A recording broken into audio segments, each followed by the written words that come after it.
இருந்த போது ஏற்க மறுத்தாள், அதுதான் பிடிவாதம். அவன் பிரிந்த போது பார்க்க துடித்தாள், அந்தோ பரிதாபம். பிரிவே காதலின் தண்டனையா, காதல் தோல்விய வேதனையா?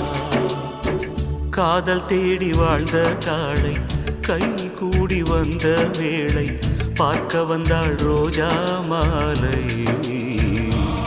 அவ பார்க்கும் முன்னே என்ன லீலை?